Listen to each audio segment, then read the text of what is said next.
Hello everybody, welcome to Sharma ji education. आज की हमारी वीडियो बिहार पॉलिटेक्निक के ऊपर कुछ महत्वपूर्ण सवाल को लेकर के है। इस वीडियो में मैं आपसे बात करूंगा बिहार पॉलिटेक्निक और उससे जुड़े कुछ सवाल जो आपके दिमाग में हमेशा आते रहते हैं।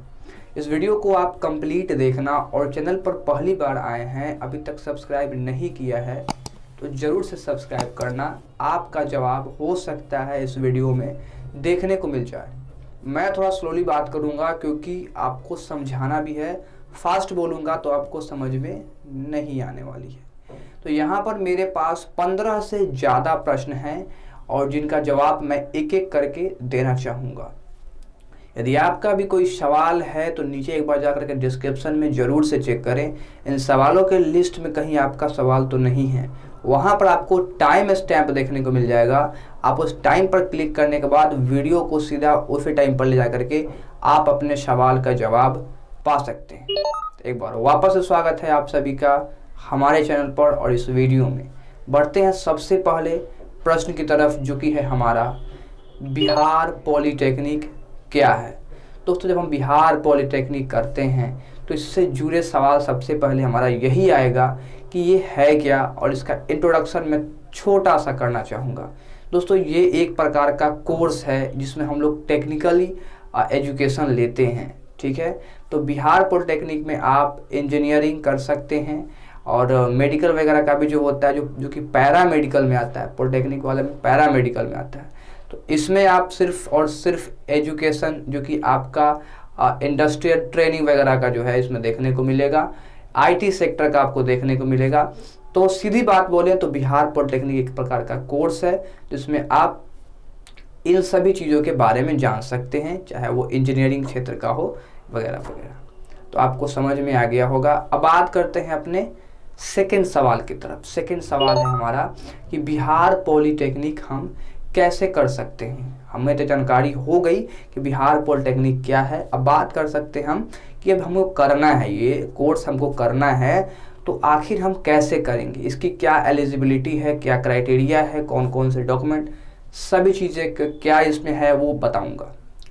तो दोस्तों, बिहार पॉलिटेक्निक करने के लिए सबसे पहले आपको 10th यानी कि मैट्रिक पास होना जरूरी है। यदि आप सेकेंड डिवीज़न से मैट्रिक पास हैं तब आप इस फॉर्म को फिलअप कर सकते हैं। कुछ राज्य 50% मार्क्स इसको यहाँ पर देते हैं कि जिन बच्चों का मार्क्स, स्टूडेंट्स का मार्क्स 50% है या उससे एबव है, वही बच्चे इसके एंट्रेंस एग्ज़ाम का फॉर्म फिल कर सकते हैं। तो ये बात थी फॉर्म फिल करने की। कैसे करना है, जब आप एग्ज़ाम का फॉर्म फिल कर देंगे, एंट्रेंस एग्ज़ाम को आपको क्लियर करना होगा।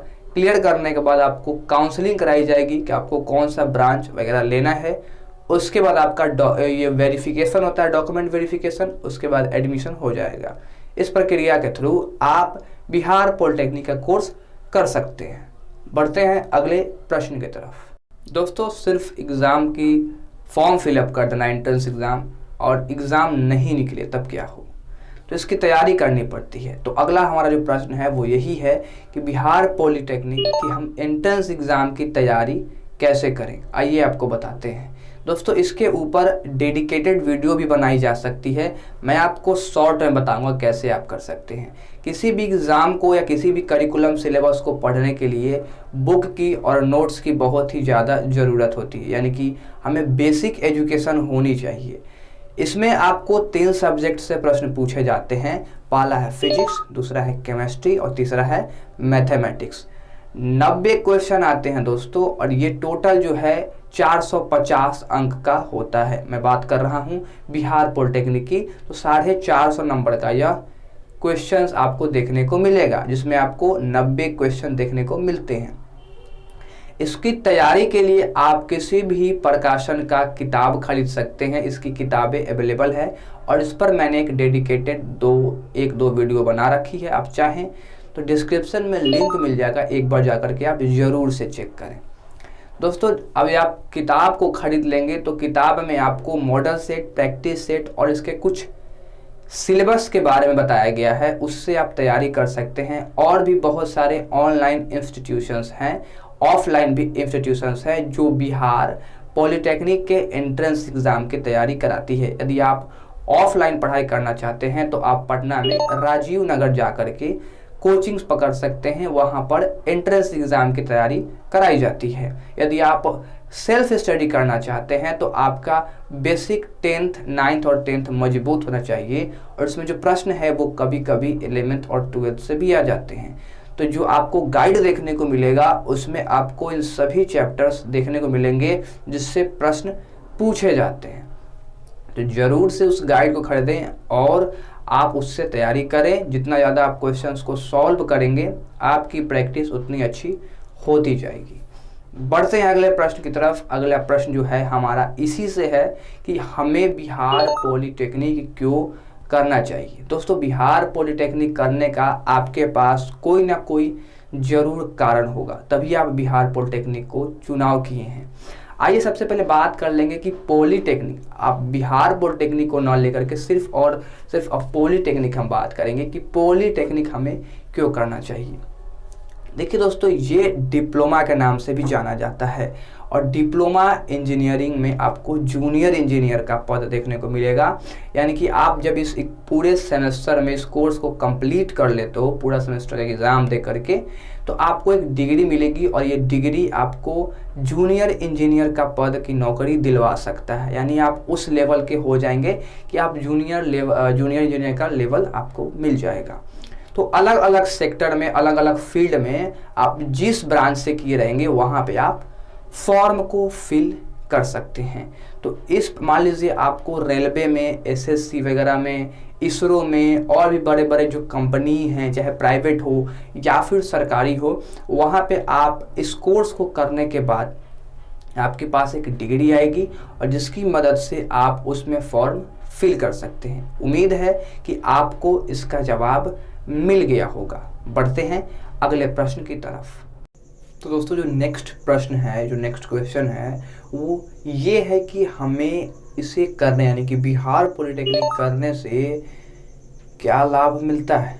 ठीक है दोस्तों, तो अभी मैंने आपको जो बताया कि हमें यह क्यों करना चाहिए, उसका सीधा और सटीक जवाब मैंने आपको दिया कि ये एक टेक्निकली एजुकेशन है जिसकी मदद से आपको टेक्निकल डिग्री इंफॉर्मेशन देखने को मिलती है, जो कि आपके लिए जॉब्स, नए नए जॉब्स में आप अप्लाई कर सकते हैं, चाहे वो गवर्नमेंट जॉब्स हो, प्राइवेट जॉब्स हो। तो इस कंडीशन से आप बोल सकते हैं कि इसके ये सभी लाभ ही हैं जहां आपको नए नए जॉब्स देखने को मिलता है। कुछ ऐसे भी जॉब्स होते हैं जो सभी यानी कि जनरल वालों के लिए ही होता है, मतलब उसमें सभी लोग भर सकते हैं, चाहे वो 10th 12th पास हो।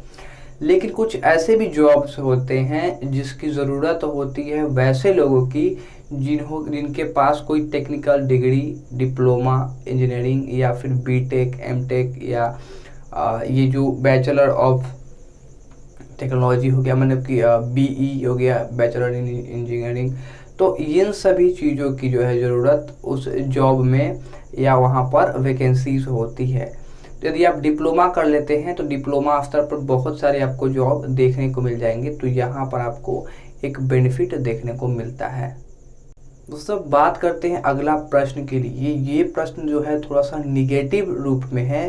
प्रश्न ये है कि हमें बिहार पॉलिटेक्निक या फिर पॉलिटेक्निक की मैं बात कर रहा हूँ तो सिर्फ और सिर्फ बिहार पॉलिटेक्निक की मैं बात करूँगा, तो बिहार पॉलिटेक्निक क्यों नहीं करना चाहिए। ये भी एक प्रश्न है दोस्तों जिसका जवाब मैं आपको इसी वीडियो में दूंगा। तो आइए बात करते हैं इस टॉपिक पर कि हमें बिहार पॉलिटेक्निक क्यों नहीं करना चाहिए। अभी तक मैंने आपको बिहार पॉलिटेक्निक के करने, उसके लाभ कैसे किया जाता है, इन सभी चीज़ों पर चर्चा की है।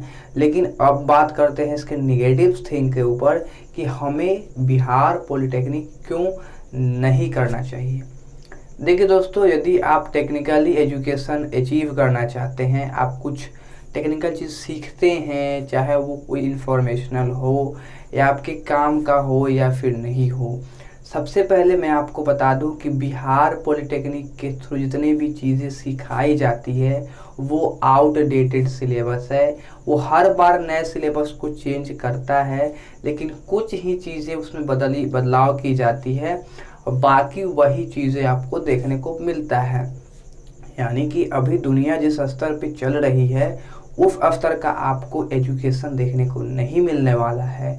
और मैं आपसे बात करूँ सीधा भाषा में तो आपको यहाँ टेक्निकली एजुकेशन में 70 to 80% आपको प्रैक्टिकल नॉलेज होना चाहिए, तभी आप किसी भी जॉब में जा कर के काम कर सकते हैं। यदि आपके पास प्रैक्टिकल नॉलेज नहीं रहेगा तो आप किसी भी जॉब में, कंपनी में, किसी भी जो आप करोगे काम, क्या करोगे जब आपके पास नॉलेज ही नहीं रहेगा। तो बिहार पॉलिटेक्निक ये सुविधा बिल्कुल नहीं देती है कि आप कुछ सीखें, यानी कि आपको प्रैक्टिकल के नाम पर 0% सिखाया जाएगा। सारी चीज़ें आपकी जो फोकस होगी वो जो एक्सटर्नल एग्ज़ाम होता है, end semester exam, internal exam, आपके असाइनमेंट वगैरह पर और क्वेश्चंस को कैसे रटते हैं इस विषय पर आपको बताया जाएगा, जो कि आप बचपन से करते आ रहे हैं। ये जो चीज़ें हैं वो इंडियन एजुकेशन सिस्टम की सबसे बड़ी दोष है। दोस्तों ये थी हमारी अब की इस प्रश्न का जवाब कि हमें यदि आप इस लायक पढ़ें कि हमें कुछ सीखने को मिलेगा तो आपके लिए यह बिहार पॉलिटेक्निक नहीं है। आप कहीं और पर जाकर कर सकते हैं, किसी और राज्य में प्राइवेट से जाकर कर सकते हैं जहां आपको इन सारी फैसिलिटी देखने को मिलती है। नेक्स्ट जो प्रश्न है वो दोस्तों है हमारा कि बिहार पॉलिटेक्निक में नामांकन यानी कि एडमिशन कैसे लें।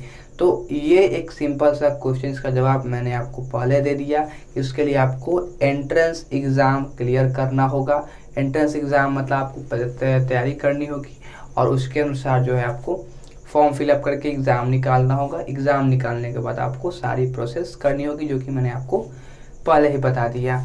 नेक्स्ट जो प्रश्न है आपको बता दें कि इसमें कितने ब्रांच है, यानी कि बिहार पॉलिटेक्निक में कितने ब्रांच है, इस विषय में बात कर लेते हैं। दोस्तों बिहार पॉलिटेक्निक में मुख्यतः 6 ब्रांचेज हैं, 6 ब्रांचेज जो कि लगभग सभी कॉलेज में अवेलेबल है। कुछ कॉलेज में आपको 8-10 ब्रांचेज देखने को मिल जाएंगे, लेकिन जनरली जो ब्रांच है 6 ब्रांच है, जिसमें है हमारा civil, mechanical, electrical, electronics, automobile और कंप्यूटर साइंस। यह 6 ब्रांच ज़्यादा पॉपुलर है और लगभग सभी कॉलेज में आपको यह देखने को मिल जाएगा। तो आपको पता हो गया कि बिहार पॉलिटेक्निक में कितने ब्रांच हैं। इसके अलावा और भी बहुत सारे ब्रांच हैं, जैसे कि ऑटोमोबाइल, टेक्सटाइल, केमिकल इंजीनियरिंग, और भी कुछ ब्रांचेज हैं जिसका लिंक जो है मैं आपको एक डिस्क्रिप्शन में दे दूंगा। वहाँ पे आप जाकर के चेक कर सकते हो कि कितने ब्रांचेज हैं। बात करते हैं दोस्तों नेक्स्ट क्वेश्चंस की, जो कि आप ही लोगों का है कि कौन सा ब्रांच बेहतर होगा। दोस्तों इस पे ऊपर मैंने एक डेडिकेटेड वीडियो बनाया हुआ है, आप चाहें तो देख सकते हैं, कार्ड पर मैं लिंक दे दूंगा। खैर इसका जवाब मैं आपको सिंपली दे देता हूँ कि कोई भी ब्रांच खराब नहीं होता है, ये आपको चूज़ करना है कि आपका इंटरेस्ट इन सभी ब्रांच में किसकी तरफ है। यदि आपका इंटरेस्ट कंप्यूटर्स की ओर है तो आप कंप्यूटर साइंस ले सकते हैं। आप कुछ आर्ट वगैरह करना चाहते हैं, मैकेनिकली आप में ज़्यादा इन्वॉल्व रहते हैं तो आप मैकेनिकल इंजीनियरिंग ले सकते हैं, इलेक्ट्रिकल इंजीनियरिंग ले सकते हैं। यदि आपको इन सभी चीज़ों से कोई मतलब नहीं है, आपको सिविल सर्विसेज की जॉब करनी है, एसएससी, इसरो या फिर एनटीपीसी, रेलवे वगैरह में, तो आप देख लेना कि आप जिस जॉब की भर्ती के लिए आप फॉर्म फिलअप करोगे उसमें कौन सा ब्रांच रिक्वायरमेंट है, उसके अनुसार ही आप ब्रांच फिल करना। जब काउंसलिंग होती है उस समय इसकी ज़रूरत होती है। तो मैंने आपको समझाया कि कोई भी ब्रांच दोस्तों ख़राब नहीं होता है, ये आप अपने स्तर से, अपने अनुसार, अपने रुचि के अनुसार चूज कर सकते हैं। नेक्स्ट जो हमारा क्वेश्चन है वो ये है कि प्रैक्टिकल और टर्म वर्क कैसे बनाते हैं। दोस्तों ये जो सवाल है ये उन लोगों का सवाल है जो बिहार पॉलिटेक्निक में एडमिशन ले चुके हैं। देखिए दोस्तों, अगर आपने बिहार पॉलिटेक्निक में एडमिशन ले रखा है, यदि आपके भी मन में कोई और सवाल है तो नीचे कमेंट में जाइए, ज़रूर से बताइए कि ये सवाल यदि मुझे वो आता है, या मैं आपको उस सवाल का जवाब ज़रूर से देने का प्रयास करूँगा कहीं ना कहीं से जानकारी इकट्ठा करके। ठीक है दोस्तों, तो प्रैक्टिकल और टर्म वर्क बनाने के लिए आप अपने कॉलेज की सहायता लें। कॉलेज के वेबसाइट के ऊपर आपको मैनुअल, लैब मैनुअल देखने को मिल जाएंगे।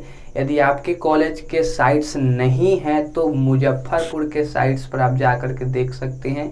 जो गवर्नमेंट पॉलिटेक्निक मुजफ्फरपुर है वो इन सभी चीज़ों में सबसे पहले अपडेट रखता है और सभी लैब मैनुअल टर्म वर्क वगैरह आपको वहाँ पर देखने को मिल जाएगा। यदि कोई समस्या आती है तो नीचे चैट सेक्शन में कमेंट में ज़रूर से बताना। अगला जो प्रश्न है दोस्तों वो ये है कि सेमेस्टर में कैसे पास करें। अब इसका जो जवाब है मैं आपको थोड़ा सा दूंगा और इसके ऊपर एक डेडिकेटेड वीडियो बना दूंगा, वो आप ज़रूर से देखना, क्योंकि ये आप सभी लोगों का, मैक्सिमम लोगों का क्वेश्चन होगा जो बिहार बोर्ड में एडमिशन बिहार पॉलिटेक्निक में जो एडमिशन ले लिए हैं, जो सेमेस्टर्स की पढ़ाई कर रहे हैं। तो मैं बात कर रहा हूं कि सेमेस्टर में एग्ज़ाम कैसे पास करें। देखिए दोस्तों, पूरा यदि आप पढ़ते हो तो आप एग्ज़ाम में पास नहीं कर सकते हैं। एग्ज़ाम में पास करने के लिए आपको जनरली क्वेश्चन बैंक और क्वेश्चन किस प्रकार के आते हैं, किसके आधार पर आते हैं, कौन कौन से टॉपिक पर आ रहे हैं क्वेश्चन, इन सभी चीज़ों का आप जब एनालिसिस करिएगा तो आपको समझ में आएगा कि प्रीवियस क्वेश्चंस कैसे आए हुए थे, किस टॉपिक से आए हुए थे, नेक्स्ट जो हमारा आने वाला है वो किस किस टॉपिक से आ सकता है। तो बस सिर्फ उसी टॉपिक पर आप फोकस कीजिए और टॉपिक को आप पढ़िए, क्वेश्चंस को पढ़िए, अच्छे से लिखने का सीखिए। दोस्तों मैं आपको एक और वीडियो बना दूंगा कि सेमेस्टर्स में या फिर बोर्ड एग्ज़ाम में पेपर्स कैसे लिखते हैं ताकि आपको फुल मार्क्स मिले। ज़रूर से देखना वो वीडियो, अभी तक बना नहीं है, जैसे बनेगा मैं आपका उसका लिंक उस वीडियो का नीचे डिस्क्रिप्शन में दे दूंगा। बात करते हैं अगले प्रश्न की। अगला जो प्रश्न है हमारा वो है कॉलेज सर्टिफिकेट्स को लेकर के। दोस्तों यदि आप एडमिशन्स कराते हैं तो कॉलेज आपके प्रीवियस जितने भी सर्टिफिकेट्स हैं, आपके जो क्वालिफिकेशंस है, उसका सर्टिफिकेट कॉलेज रख लेता है। यानी कि आप जिस पॉलिटेक्निक कॉलेज में आप एडमिशन कराएंगे वो कॉलेज आपके सभी जो आपका सर्टिफिकेट्स है वो रख लेगा, चाहे वो SLC हो, CLC हो, माइग्रेशन वगैरह हो, वो सब रख लेता है। तो इसको जो है इसको कैसे निकालें, इसका जो प्रोसेस है मैं आपको बता देता हूँ।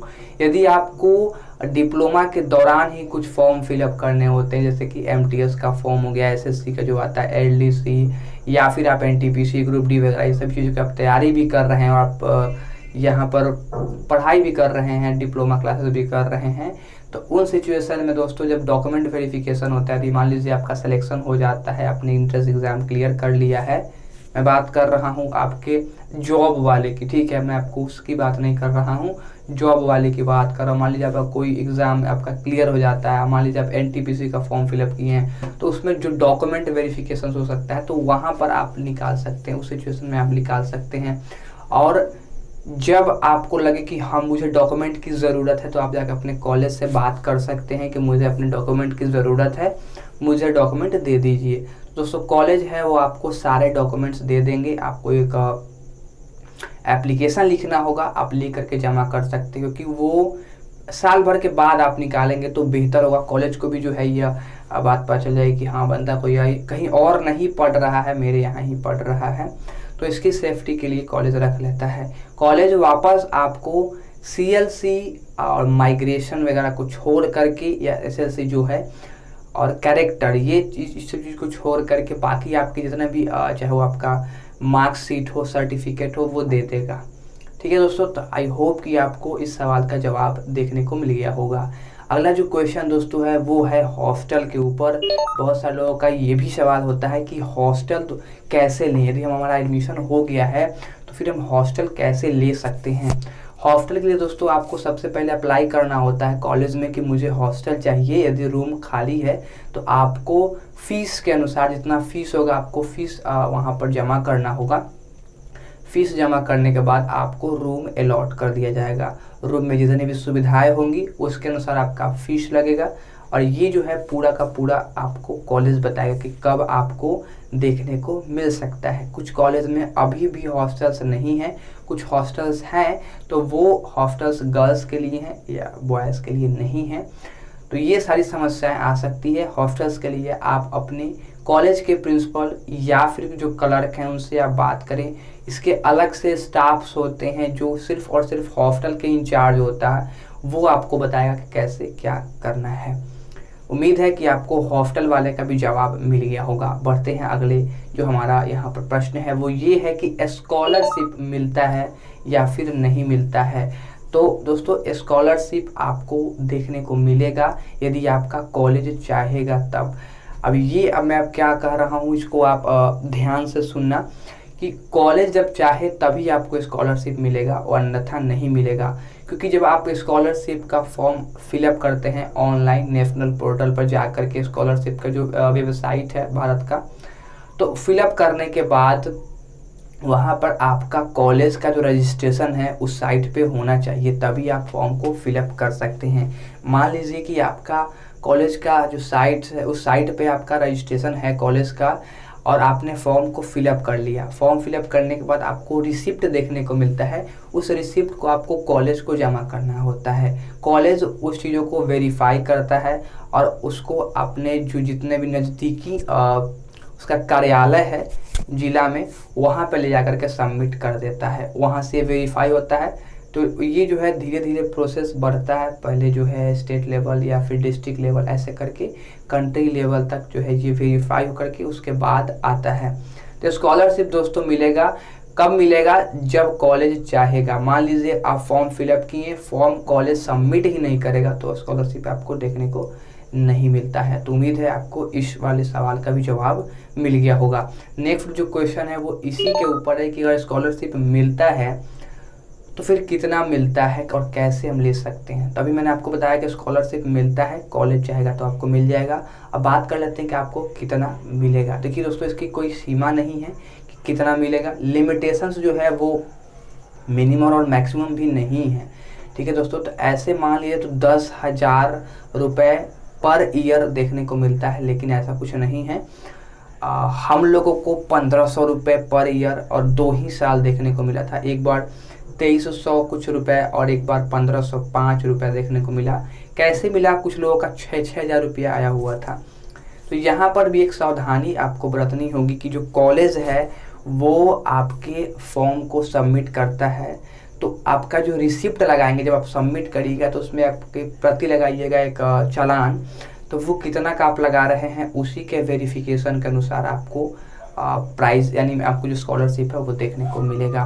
तो जितना का आपका रिसिप्ट होगा टोटल उतना आपको कैलकुलेशन करके आपका स्कॉलरशिप दे दिया जाएगा। तो दोस्तों उम्मीद करते हैं कि आज की हमारी ये सभी सवाल का जवाब आपको समझ में आ गया होगा। और अभी तक आप हमारे वीडियोस को शुरू से लेकर के अंत तक देख रहे हैं तो प्लीज़ सब्सक्राइब ज़रूर से करना ऐसे ही एजुकेशनल और इंटरेस्टिंग वीडियोस के लिए।